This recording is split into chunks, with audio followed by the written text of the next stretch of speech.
Hello, friends, fiends, and fellow UBTubers, and welcome to episode 695 of the Daily Comic and Collectible.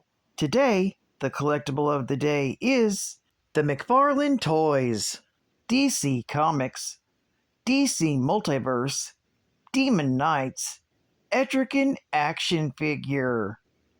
Jason Blood, once a mortal man who lived centuries ago, was bound to Etrigan after the demon was summoned by none other than the wizard Merlin. Jason was rendered immortal and granted the ability to swap places with his demonic counterpart upon saying the magic words. Though Jason has tried many times to exert his will over Etrigan while he is transformed, the demon is too powerful to be completely contained. Still, more often than not, Etrigan, despite his nature, is interested in the greater good, even if his motives and methods remain suspect.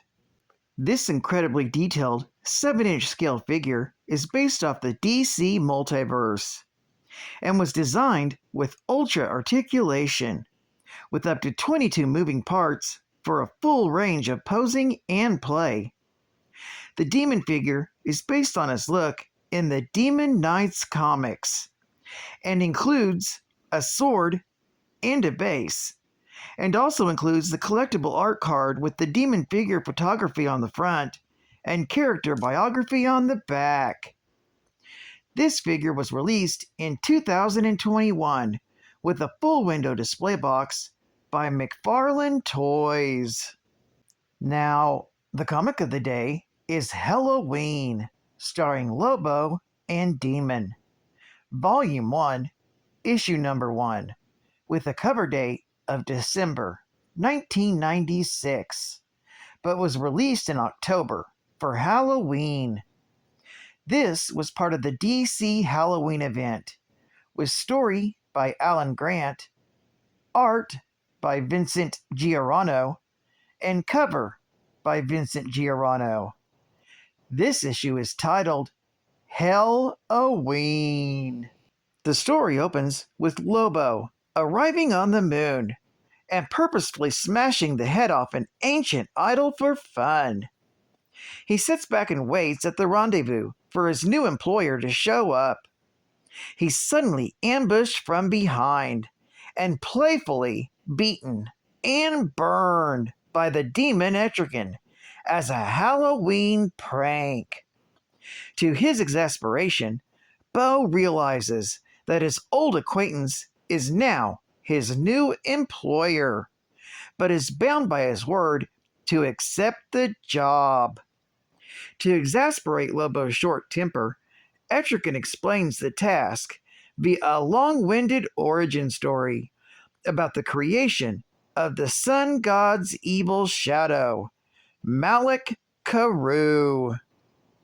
As it turns out, this is the 100,000th anniversary, and the malevolent beast is freed from its prison and heads first towards the moon, where the two Machiavellian misfits, Lobo and Etrigan, watch in awe.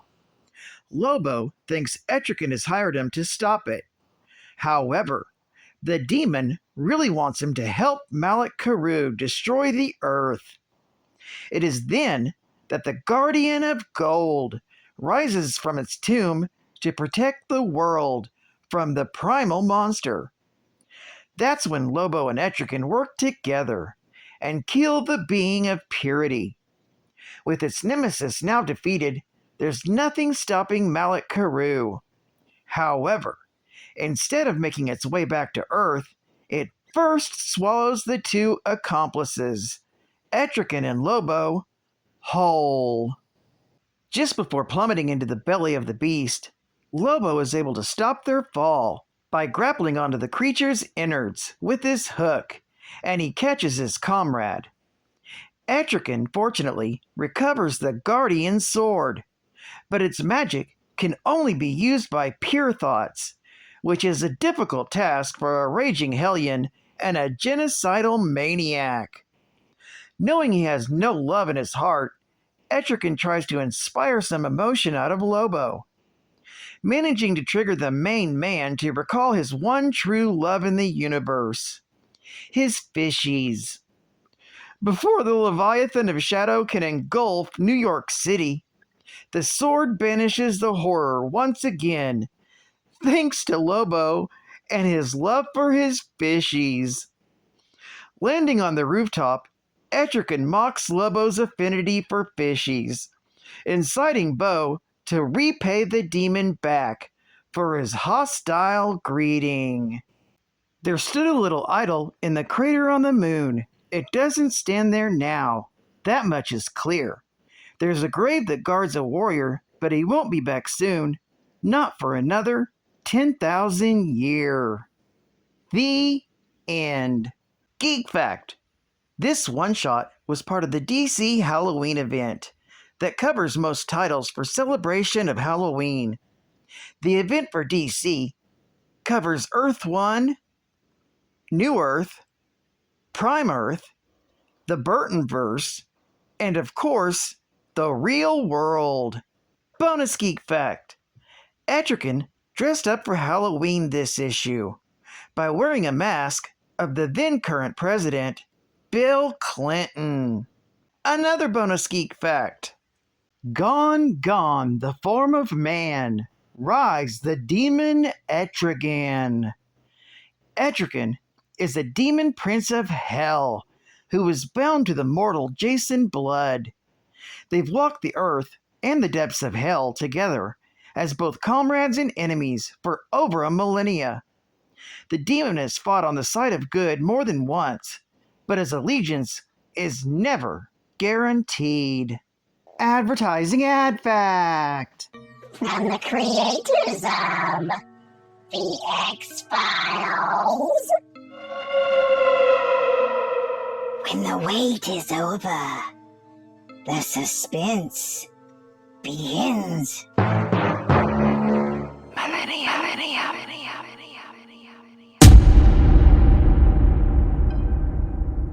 Coming soon.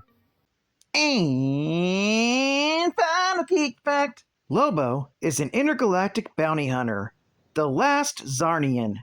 Known for his colorful speech and rapid regeneration, he's been a nuisance more than a threat.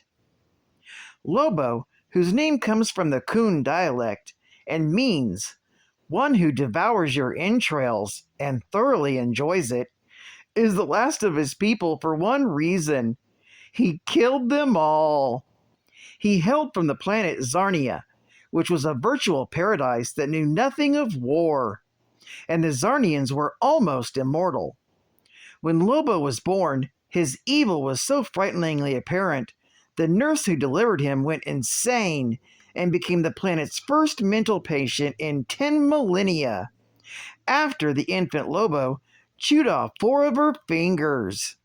Lobo knew he was one of a kind, but he wanted even more. Inspired by the idea of genocide, Lobo created a swarm of lethal scorpion-like creatures. He set them on his people, wiping out his entire species but himself. He claimed it was a science project and gave himself an A. Since then, he has traveled the galaxies collecting bounties. Despite his ruthless nature, Lobo has a strict code of honor when it comes to these agreements. Along the way, he has met and battled a number of superheroes.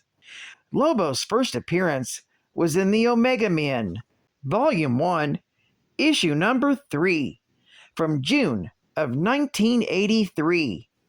And in the Omega Men, Lobo played an important role in the Citadel War in his capacity as a bounty hunter.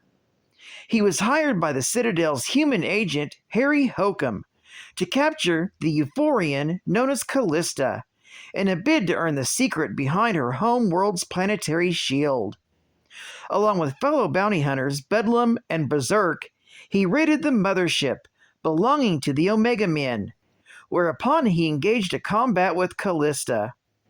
Soon after, Harry Hokum hired Lobo once again, this time to assassinate the Omega Men's interim leader, Tigor. Lobo, however, never had the opportunity to complete the contract. Lobo's bike is a customized Spaz Frag 666. It boasts a miniaturized 17-liter power plant with 3x turbo and full hands-off facility. 0 to 60 is instantaneous, and top speed is a cool several million Ks per minute. And it runs on unleaded. Well, I'd like to thank you for joining me for another Daily Comic and Collectible, and I hope to see you again Thursday. This is Cudfan Comicsman, and I'll catch you on the flip, baby.